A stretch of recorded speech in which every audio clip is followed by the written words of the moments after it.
Hello everyone and welcome to another episode in our Let's Play series. And today we are gonna work here on our storage. Yeah, another storage episode, right? This is the fourth time we do a storage.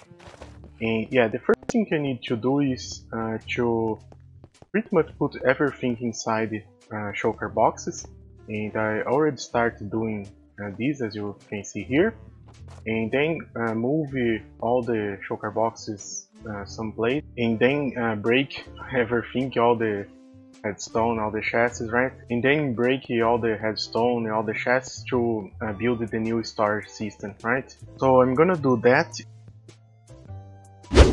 Okay guys, so it has been 1 second for you, but 12 days for me, yes. It has been 12 days since the last clip and a lot of stuff happened. One of the biggest problems for recording this video was I lost my voice. I had a sore throat and now I think it's pretty much 100% recovered, so I'm recording again, right? And another thing that happened is, remember when I said I was gonna build the 4th storage system of our world? Yeah, I did, and then guess what? I destroyed it and built the 5th one. Yes, the 4th storage system, we never gonna talk about it anymore. I'm not gonna show you guys because it was really bad. I thought it was a good idea, but I quickly realized when I built it in survival that was not good at all. And I will show you guys the storage system in a bit, the 50 storage system, but first I wanna show something else I did.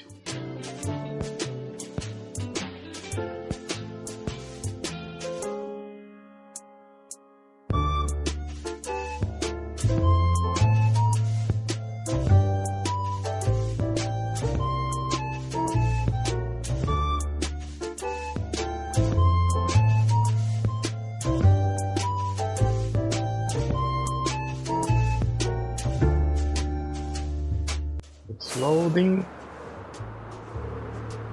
and it's still loading, and it's still loading, and there we go. Yeah, it's still loading, I guess. Yeah, this is the guy 1604.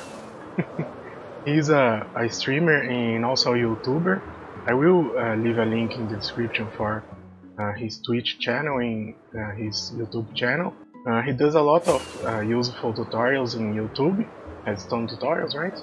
And he does a lot of great live streams. Mostly he does hardcore. Mostly he does hardcore and half-heart hardcore. And also chaos mod. He does everything. He sleeps in the nether. He does all that, right? But yeah, definitely checking out, because yeah, he does great content. And yeah, the neck map you can use as much as you like, and yeah, it goes well with the tomato map too. But yeah, anyways, we are here in the storage system, and yeah, as you can see, first of all, here we had the chests that were like double chests like this, and now we have them sideways, right? So we can have more chests. That also meant we had to throw the hallways here, the chests, a little bit further. Also because there is a water system there. But now, instead of having 27 rows, we have 18 only. And I'm still using that trick with a chest here to see where the items are, right? So, for example, here are the top items on the first part here, and here is the bottom items here, right?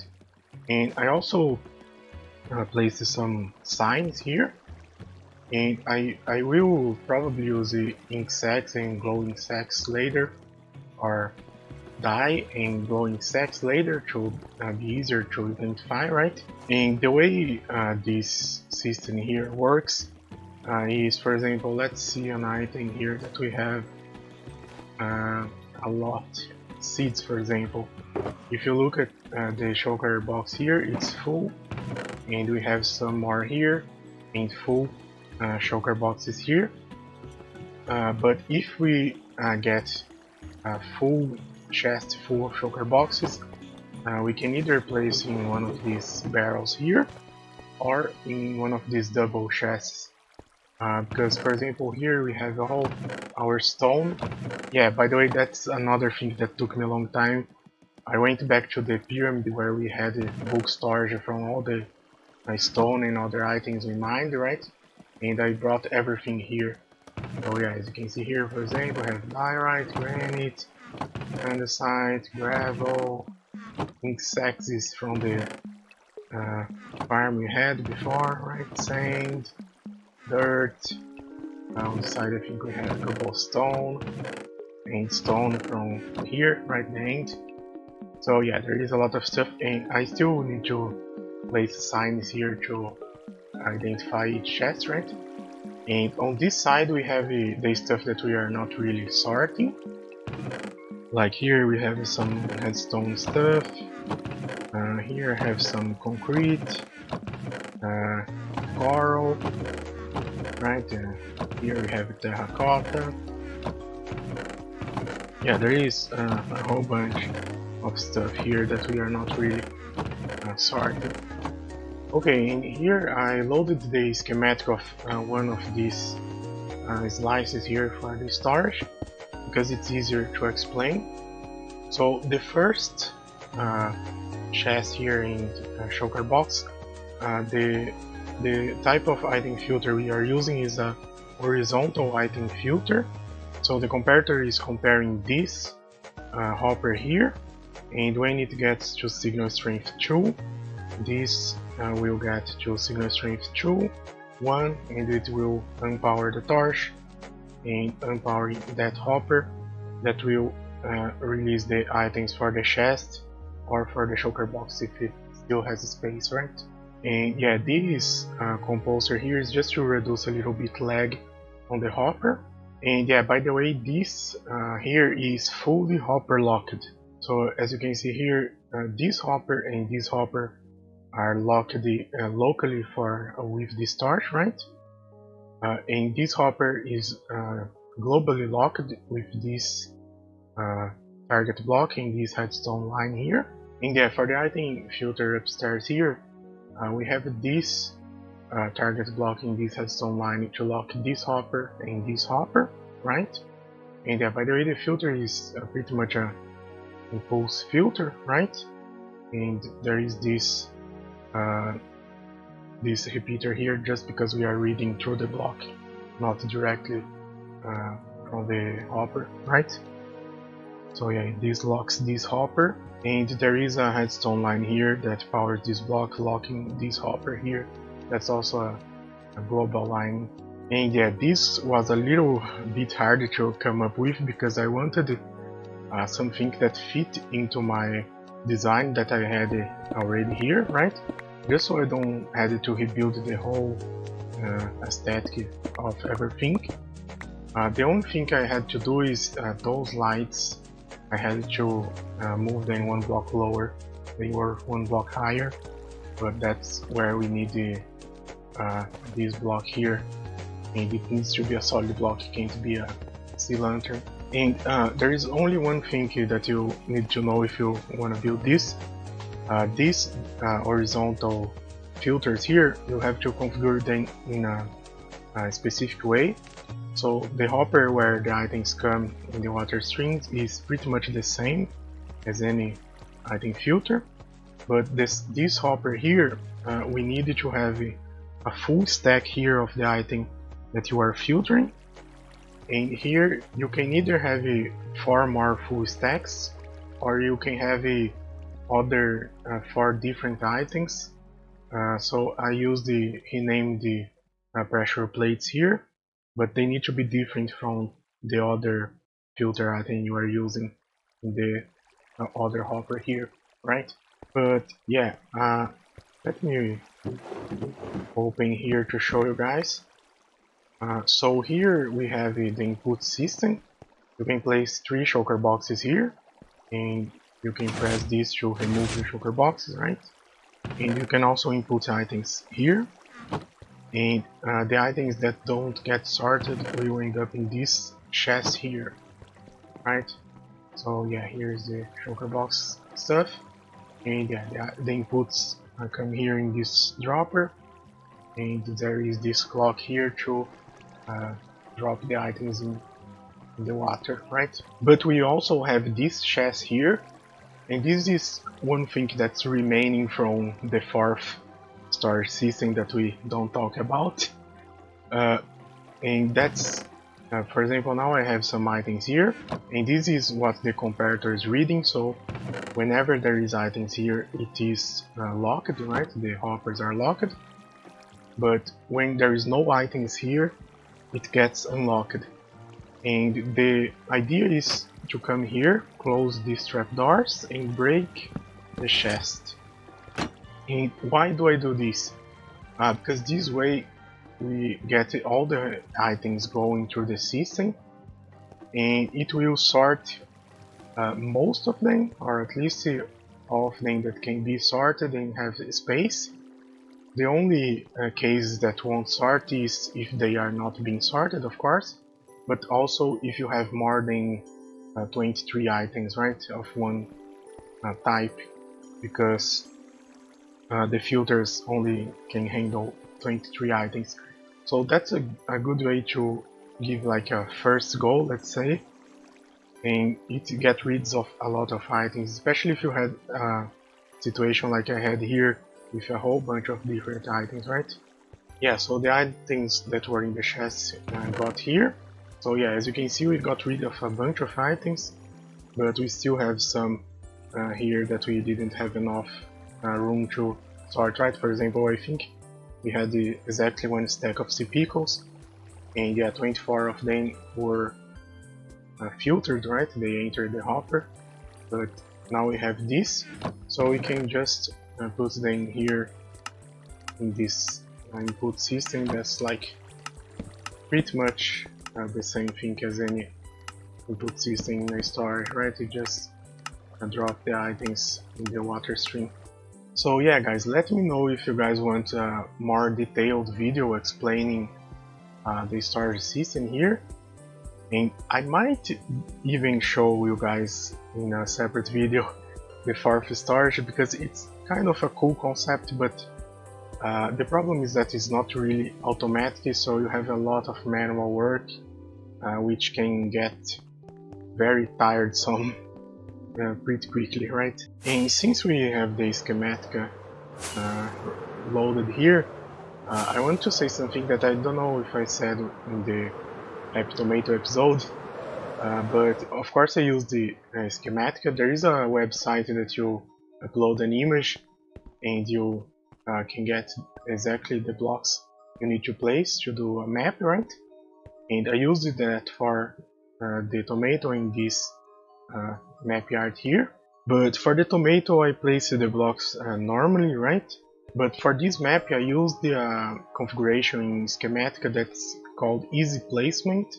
And what that does is that you can't place the wrong block. So for example, here we have black concrete. So if I had ender chest in my hand and try to place it, it doesn't allow me. So for example, now I did, because the easy placement is off. I think it's this, yeah. Okay, so for example, now if I try to place it, it doesn't allow me to place it, only allows me to place the correct block. And also you can activate a configuration that you can place blocks just by holding right click, right?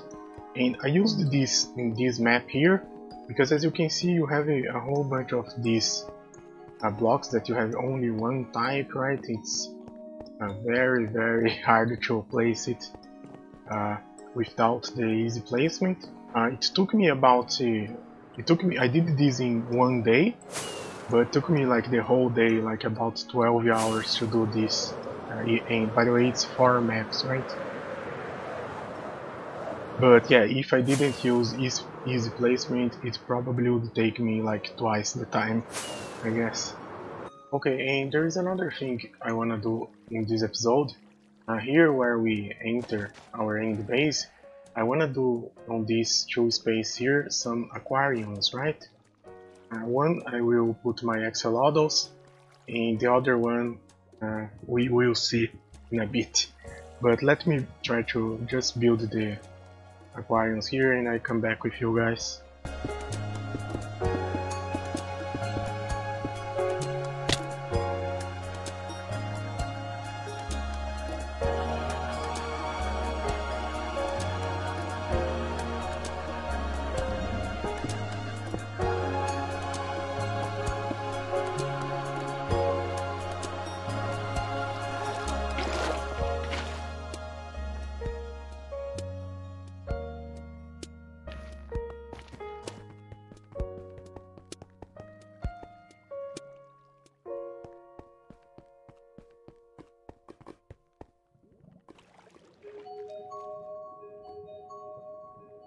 Okay, so as you saw in this kind of time lapse, I might need to make this a little bit higher for them to not escape.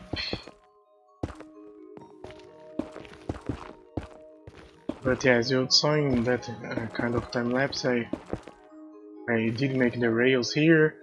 I made them spawn the overworld. So now let's see if we can catch them in minecarts. Hopefully they don't die from this travel here. Okay. Also, do I have white grass on me?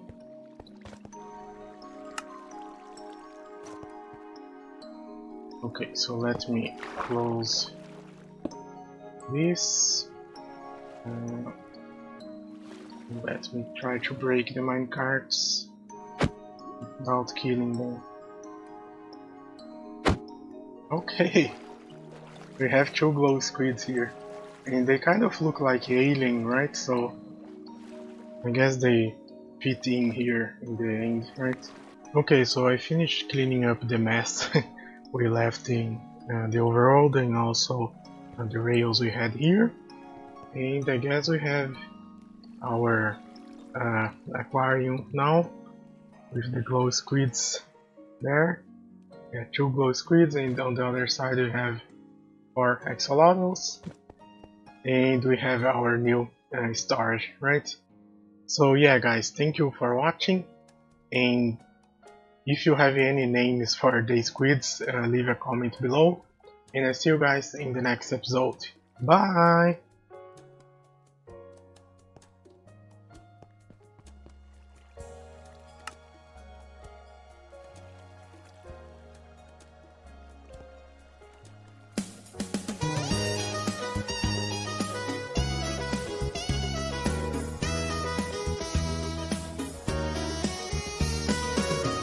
Oh, I'm still recording. Okay, bye.